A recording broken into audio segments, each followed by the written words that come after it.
Mga master, meron po tayong ginawa ngayon na manual transmission po ng Hino minibus. Ang problema po nito, ayaw pumasok po yung kwarta. Ito lang yung na-video po natin, binidyohan lang natin na natanggalan natin yung housing po niya.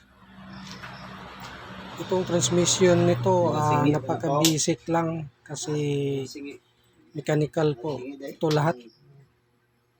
Manual transmission po siya. Pero wag nating imaliit kasi may mga mayroong mga bulitas dyan na maliliit. Saka mga spring baka makamali tayo, mahirap na. At pwede rin ito Magkambak na ko nga, may pamangkay. pumasok kahit nakabalik na. Fairness, di pa ko na sa bando. Synchronizer. Pagka Domingo, Ito po ang kanyang housing natanggal na. hindi usod yan. Itong problema nito, kibali 2 unit po siya. Yun, ito pa yung isang unit na ginawa natin. Ito yung problema niya, oh. Yung anong tawag ba nito? Yung haba talaga. Bumigay. Parang na waskag yata. 3 ito. 3 yung bumigay niya. Kaya nga ayaw pumasok yung kwarta. Pero may tira naman na pumasok sa bulsa ng driver kasi isa po itong PUV minibus na Hino. Ito kailangan natin itong papalitan. Yung coupling niya, siguro isama natin yung synchronizer para sureball tayo. Walang problema. Titingnan lang natin ito, yung forma niya. Baka pagbalik natin magkamali tayo. Mahirap na. Ulitin natin na pagbaba ng transmission. Kailangan sure po tayo. Ito pong unit na to, hindi ko lang ipinakita ang buong detalyado ng video. Itong housing na to, pangalawa na to. Ito yung pangalawa.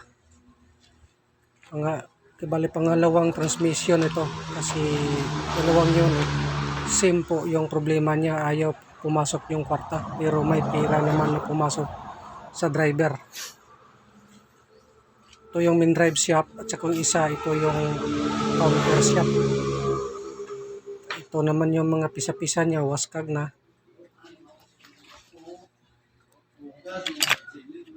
Ito yung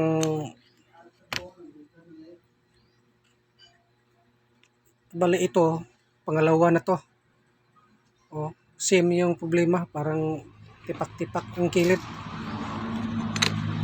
Kita nyo naman na nabali-bali na. Oh, nag-crack na yata. Kaya ayaw pumasok ang kwarta.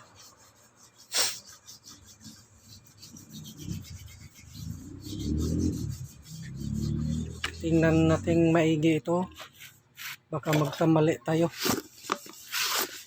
Wala namang ibang problema. Yung counter shaft niya hindi na natin winaskag kasi kita naman natin na walang problema sa loob. So ito na ngayon. Ito yung bago. Ano bang tawag nito? Parang hub talaga hub talaga yung tawag nito. Ito yung bagong ipapalit natin kasi yung isang unit tapos na, hindi ko na lang nabidyohan. Bali 2 seat po ito, 2 seat na binili. Brand new to, genuine. Tatandi muna natin kung same lang ba sila. Kamali. Mahirap na ibabalik ulit yung pisa. Same lang naman po sila, kita nyo naman, oh, yung bago na dyan po na kanto yung may tipak. Tipak.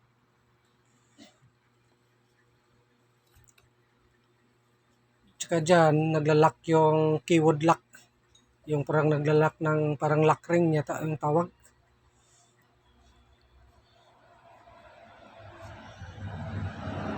tatlo po daw. Kita naman o merong keyword lock. Kita naman sa video.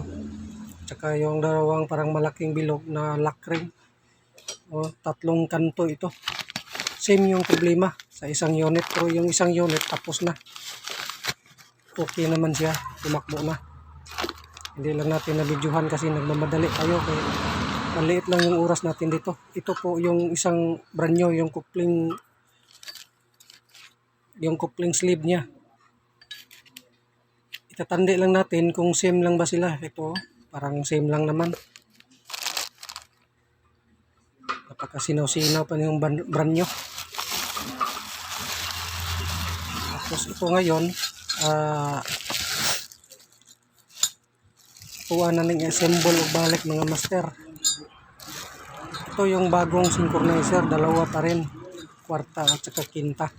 Back to back kasi ito yung ipapalit natin. Ito hindi ito magkaparihan na synchronizer. Iba-ibang kanyang ngipin. Kaya